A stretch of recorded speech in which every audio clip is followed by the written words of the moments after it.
नमस्कार साथियों। आज मैं प्रीति जैन फिर उपस्थित हूँ आपके समक्ष एक प्यारी सी कहानी लेकर। कहानी का नाम है वंशीवट। बचपन से ही इंसान प्रकृति के साथ एक अद्भुत जुड़ाव महसूस करता है। आपको याद है, जब हम स्कूल में पढ़ते थे, एक सुभद्रा कुमारी चौहान की एक प्यारी सी कविता हमारे कोर्स में थी। यह कदम्ब का पेड़ अगर माँ होता यमुना तीरे, मैं भी उस पर बैठ कन्हैया बनता धीरे धीरे। ले देती यदि मुझे बांसुरी तुम 2 पैसे वाली, किसी तरह नीचे हो जाती यह कदम्ब की डाली। यह कदम्ब का पेड़ अगर माँ होता यमुना तीरे, मैं भी उस पर बैठ कन्हैया बनता धीरे धीरे।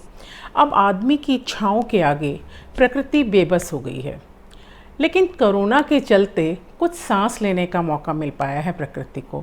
अब आप कहेंगे, प्रकृति को सांस लेने का मौका मिल पाया है? प्रकृति कोई इंसान है क्या भाई?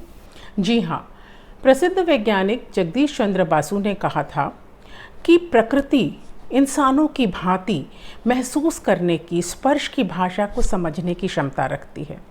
आज मैं आपको एक ऐसी शख्सियत से मिलवाने जा रही हूँ जो बासु जी की इस बात से पूरी तरह सहमत हैं और मानती भी हैं। उनका कहना है, मिट्टी हमें हमसे जोड़ती है। आज की हमारी रियल लाइफ हीरोइन है श्वेता, जो अपने दिन की शुरुआत बांसुरी वादन के साथ अपने पौधों के बीच में करती हैं। Shweta garden city of India यानी बैंगलोर में रहती हैं और एक प्रोफेशनल हैं, लेकिन अपने पति की व्यस्तता और अपने बच्चों की बढ़ती जिम्मेदारियों के रहते उन्होंने अपने करियर को छोड़ दिया। लेकिन खाली बैठना तो उन्हें मंजूर ही नहीं था। तो उन्होंने सोचा, क्या करूं? कौन सा ऐसा काम करूं जिससे मेरे बच्चे कुछ क्रिएटिव करें और इलेक्ट्रॉनिक गैजेट से तो बिल्कुल ही दूर रहें। तो फिर क्या था, उन्होंने सोचा और उन्होंने याद आया कि उनकी मॉम यानी उनकी मम्मी पौधों के बीच बहुत प्यार खुश महसूस करती थी। बस फिर क्या था, मिल गई उन्हें एक प्रेरणा और जुट गई श्वेता एक नए मिशन के साथ। श्वेता घर में रहकर अपने टेरेस गार्डन के बीच वर्कशॉप में, उनकी जो वर्कशॉप है वहाँ पर मिनिएचर गार्डन्स बनाती हैं। Can you believe it, miniature gardens. यानी अगर 26 जनवरी का मौका है तो पूरा सीन पौधों से ऐसे क्रिएट कर देती हैं मानो 26 जनवरी की परेड देख रहे हों। जी हाँ, फेरी गार्डनिया नाम है उनकी इस वेबसाइट का। श्वेता के घर की छत पर 500 से भी ज़्यादा पौधे हैं, जिन्हें वे बहुत प्यार से बच्चों की तरह पालती हैं। इन्हीं सब के चलते श्वेता को ध्यान आया कि बचपन में उन्हें बांसुरी बहुत ही अच्छी लगती थी। सोचा, अब बच्चे बड़े हो रहे हैं और थोड़ा समय है तो क्यों ना बांसुरी बजाना सीख लूँ। तो जैसे ही घर में बात की, सब लोगों ने कहा, बांसुरी बजाना थोड़ा मुश्किल है और वैसे भी लड़कियों के लिए बहुत ही ज़्यादा मुश्किल है। खैर, बचपन से हिम्मत ना हारने वाली हमारी श्वेता सीधे चल पड़ी कर्नाटक के जाने माने बांसुरी वादक श्री प्रकाश हेगड़े जी के पास। गुरुजी ने बताया कि 1 महीने में तुम बांसुरी से आवाज़ निकालना सीख लोगी। पर श्वेता ने जैसे ही बांसुरी पकड़ी, उसकी आवाज़ सुनकर, उनकी बांसुरी से निकली आवाज़ को सुनकर गुरुजी भी गदगद हो गए और श्वेता के साथ साथ उनकी बगिया को मिली बांसुरी की प्यारी सी तान। तो आइए श्वेता से मिलते हैं उनकी बगिया में उन्हीं की बांसुरी के साथ। आइए। नमस्कार। सूरज की पहली किरण, प्रकृति और बांसुरी, ये तीनों ही मेरे बहुत करीब हैं। आइए आज शक्ति के माध्यम से मैं आपको इन सब से रूबरू कराऊं।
मुझे पता है श्वेता के इस प्रकृति प्रेम और बांसुरी वादन ने आपका मन मोह लिया होगा।